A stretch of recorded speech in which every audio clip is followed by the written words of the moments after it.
that the big issue in society in a lot of ways was the categories we've put things into, and the categories don't make sense anymore. Us and them categories, and foreign and domestic categories, priority and non-priority. So we need to create a new way of looking at things. And one of the big issues was about economics and survival. So we're addressing something very important, which is how you make economics make sense for people, not from a policy standpoint, which is what a lot of people go for, but from a entrepreneurial standpoint, from a creative standpoint. How do you make survival into something that doesn't happen at the expense of the future? Yeah. Well, that's an interesting way to put it, isn't it? Um, the expense of the future, because that also includes, I was looking for a word when you were pausing there, and I was thinking, well, that could be people, it could be animals, it could be the environment, it could be the galaxy, it could be your own health. All of those things, though, are the future, right? And so there's a bigger way to think about the future. That gets back to what you said just a few minutes ago, which was about the 5 dimensions of success that we're contemplating measuring again, helping other people think about measuring against, and actually really fine tuning what those 5 dimensions are, right?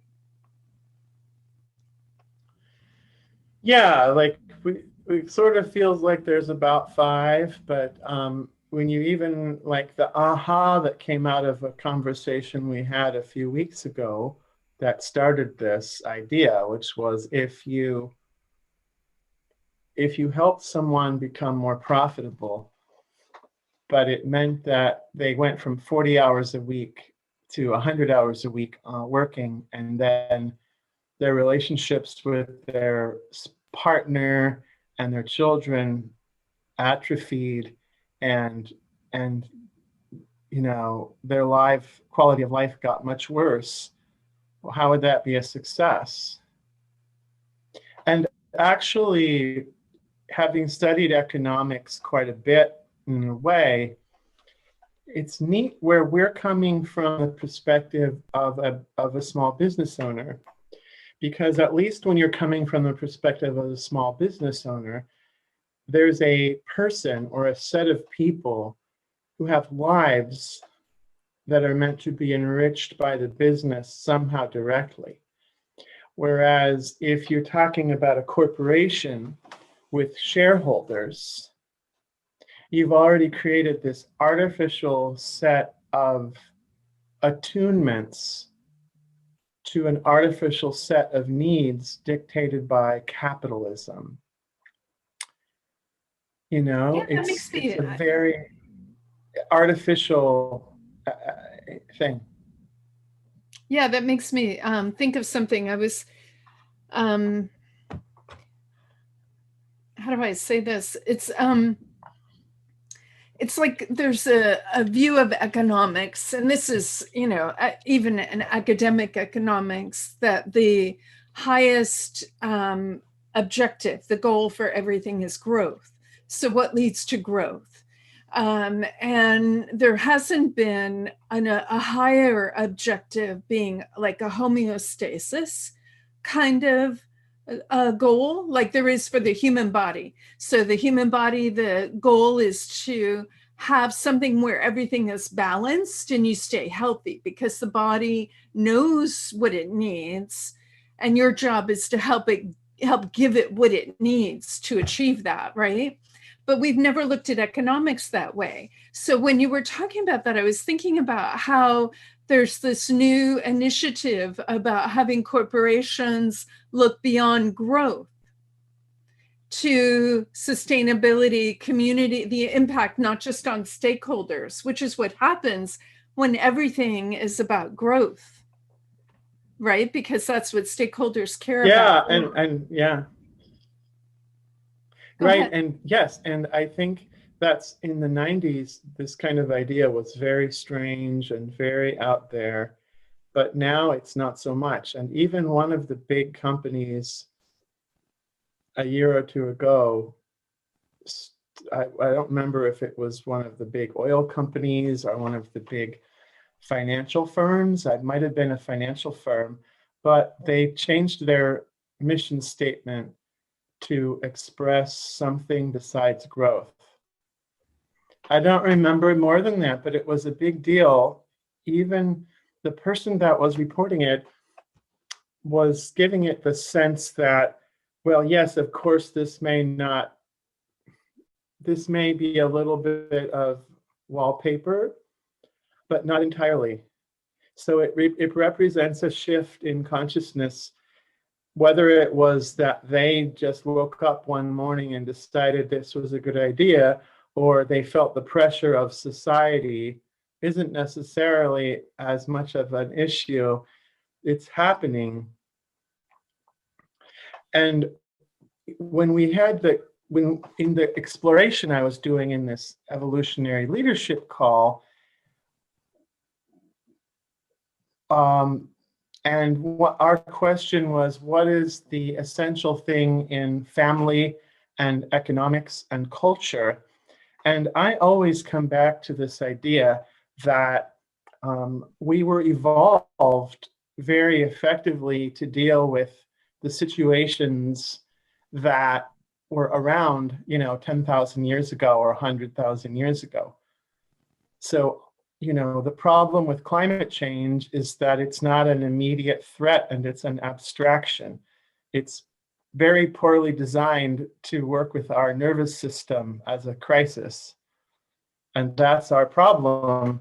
And so we are not a problem in that sense. We have just somehow evolved our brains and our culture and our technology far beyond, oh, except we haven't evolved our brains. We've evolved our minds, maybe, but not our brains. That's the problem. The problem is our nervous system is still tuned to immediate threats and crises. And so it's not, oh, how bad we are. It's, oh my goodness, what a disconnect there is now from the way we normally act most of the time and the types of situations we're now facing. So that kind of idea comes back to what you were saying about homeostasis. Like, we need a system as a people that maintains a healthy homeostasis. Yeah, and that's the same issue. And it's the same thing that we're looking at for businesses, right? The KPIs aren't necessarily, like, by going beyond just profitability, which is a measure of growth, kind of, right? It's what about the whole lay of the land, and how do you balance all of those measures to maintain optimal, impact across the board for yourself, for your community, for your customers, for your business, for your employees or subcontractors, and for your product and for the impact that you want to make out in the world. It's really interesting to think of the micro, which is what you started this conversation with, the small business, where you can see where it meets people, and the macro, which is where the economists focus, and their focus kind of creates this idea that that's the default, that's the only way of thinking about something, like everybody's talking, when an economic analysis comes out, it's always underneath it, it's always growth oriented. I just listened to a Stanford presentation that was an economic analysis of the pandemic and how it was going to be impacted. And he had a lot of wonderful things to say, right, about balancing things. But then he ruined it all because he circled back around and said, well, the only important measure of anything is growth. And so therefore we have to get people back to work in order to be able to actually continue moving our economy forward. I'm like, oh my God, you might as well not even said anything at all, because that's not contributing to the conversation in any important way. Anyway, I was kind of shocked, after all of the, and I can recall in my my MBA class where we had an economy. I started out as I have a minor in economics, and I was going to go to graduate school in economics. So I also am somewhat interested in economics. Not an expert by any means, especially now. It's been too many years. But in my MBA class, I asked the question of the economics teacher when they came in and give their, presentations, a series of presentations about homeostasis, and asked them, why is growth always so important when growth is taking a toll in a lot of ways on the planet and on our lifestyle, and our economists starting to think twice about that. And here, this is a Berkeley economist, and they're known as more progressive. And she was totally flummoxed. Like, why would you even ask that question? That's not even in the realm of like reality, that you would think of anything other than growth as the objective. That was 10 years ago, so I don't know where we are now. You just have to look at, yeah, only 10 years ago, I had an introduction to genetics class in like 1990, and I had a similar sort of intuition in a way that they're talking about all these wonderful genetic things that are going to be introduced into the world and how great it's going to be. It was just about to start happening. And I'm thinking, I didn't even have language to call it a systems view of things. I just had this feeling, this intuition that the combination, there's no way you could test for all the possible combinations of interactions when you introduced a brand new life form. How could you know? Why wouldn't you be extremely cautious? And it felt as though they were approaching it in a very linear fashion. Like, everything is a linear system, and interactions and systems were just outside of his realm of thinking. But you just have to look at the nature of paradigms. I never actually read the book, but paradigm, this is what we're talking about, is paradigm shift. The people incapable of seeing outside of their frame. I know there are some economists that talk about growth as a problem, but it's a very small number still. So like, how do you have unlimited growth on a limited planet? Yes, that's the question that I ask myself every time I hear an economist talk about growth, or have a conversation about a corporate's objectives, so corporation's objectives and strategies about growth. And I'm like, yeah, but we live on a finite sized planet. Like, how can you think about that as your only objective, like at the top line?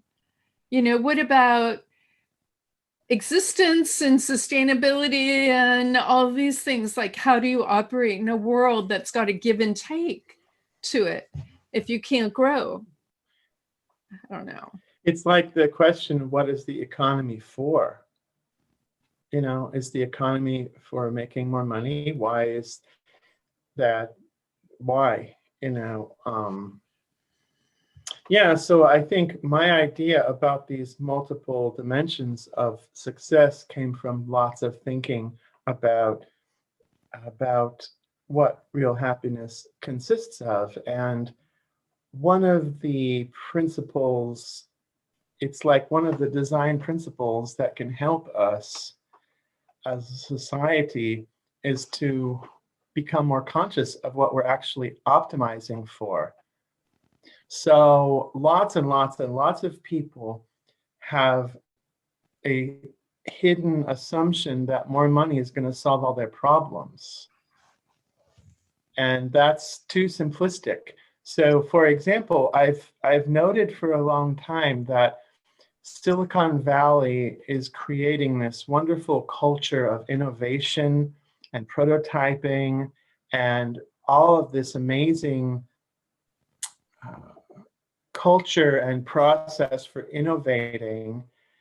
And yet, by and large, the people working their asses off in that culture still have a very, it's like they have a 21st century methodology that they're developing, but their internal mindset about what success is going to look like is a 19th century model of success.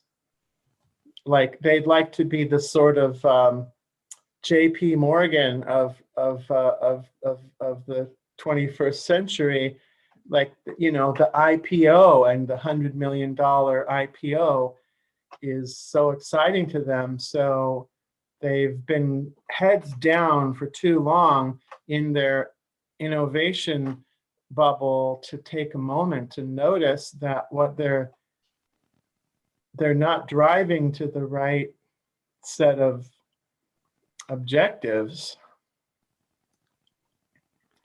I don't think so. It's so much of it is driven out of a sense of fear of not having enough, a sense of desperation. This gets back to your comment about our brains not evolving. Like intellectually, we understand that we have enough. And really, it is important to make enough money so you have enough food, clothing, and shelter, so you're not dominated by that. And then you can think creatively. But there are so many people out there that are driven by this fear of not having enough or fear of being forced into a situation. I was listening, this was a while ago when we used to have conferences that we could go to in person. And I was at a conference, this was about 4 years ago, with, I think his name is Kevin O'Leary of Shark Tank, was a keynote speaker. And people were so excited to hear him. And it was interesting for me to hear him. But all I heard was this driving need, driven by what? I don't know, fear, anxiety, upset, to make as much money as possible. That was his entire 100% message, that making enough money, making a lot of money means you have freedom, you have power, you have independence, and you have all of the things that you need, and you don't need to have anybody tell you what to do. And I'm just like, oh my gosh, you know, that's just all fear. That's not driven out of possibility or creativity or connectivity or community or anything. It was just shocking to me. Right. I'm not surprised that he has that. And a lot of times money is so much fun. I mean, money can be so much fun, especially if you haven't had it for something and then all of a sudden you have it. It's so fun.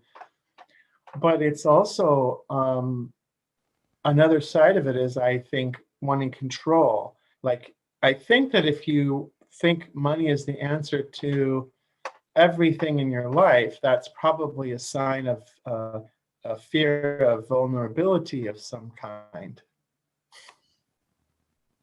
Yeah. And you see these people, I mean, there's at some level, people that make that kind of money know that something is going on, but I don't think they're in touch with it, or they make so much money they don't, because you see these people building silos in the ground that they're going to escape the rest of us when we get upset with how much money they're extracting, and that we're working really hard for something that we'll never get.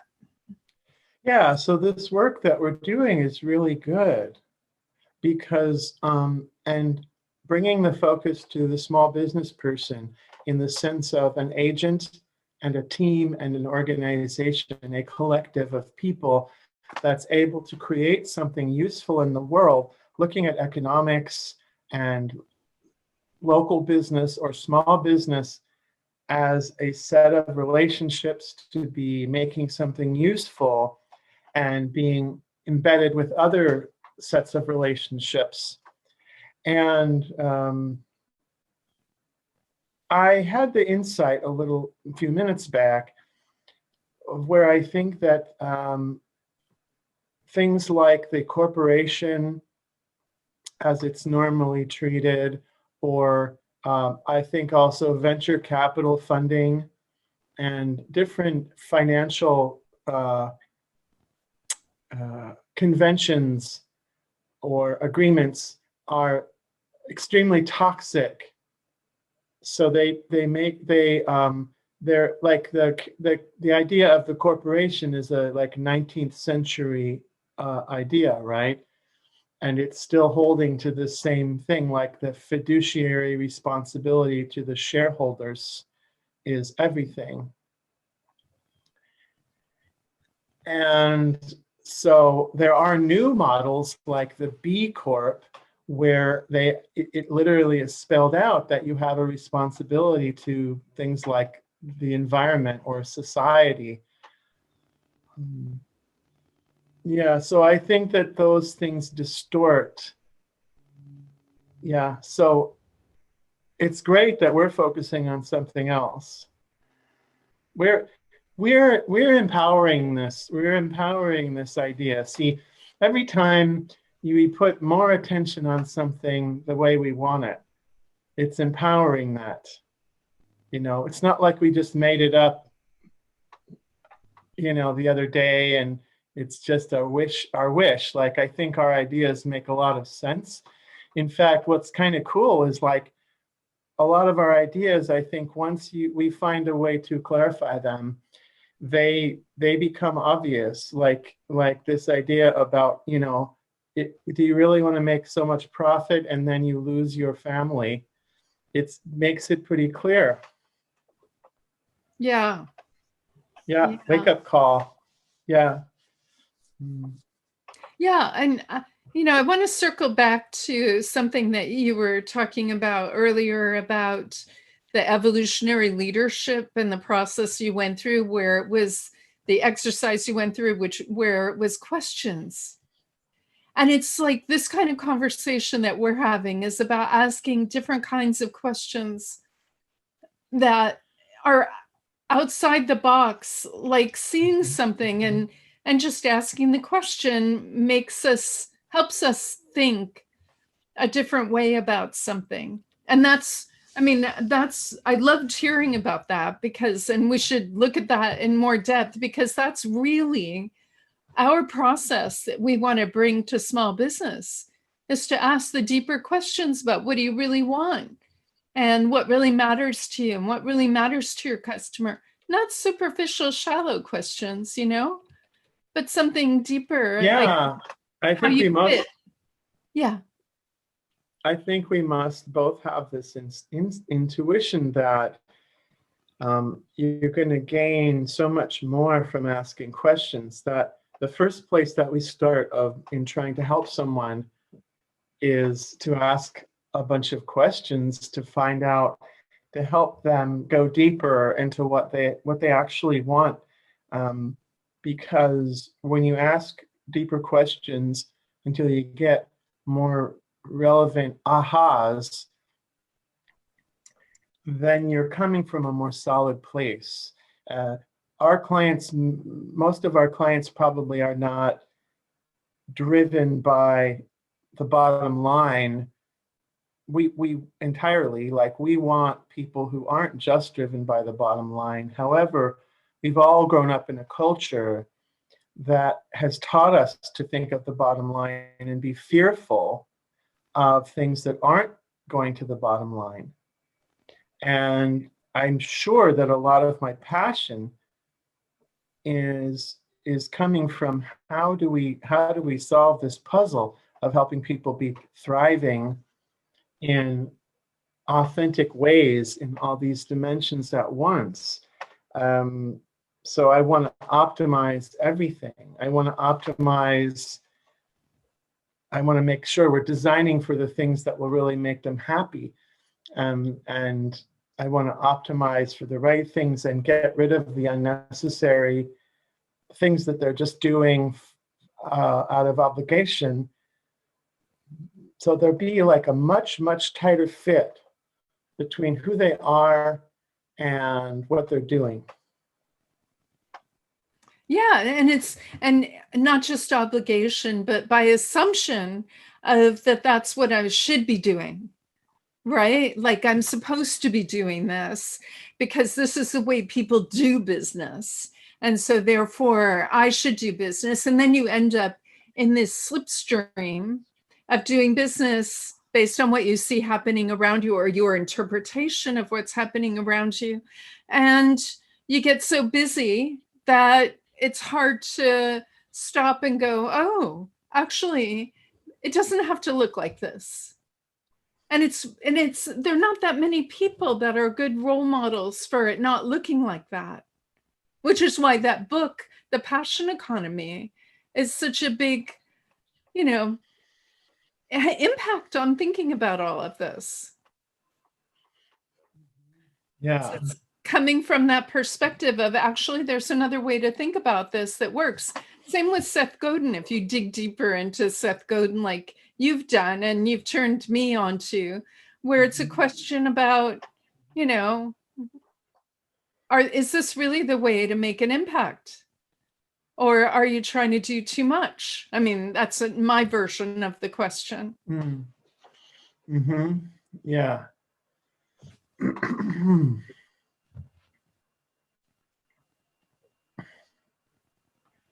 Yeah.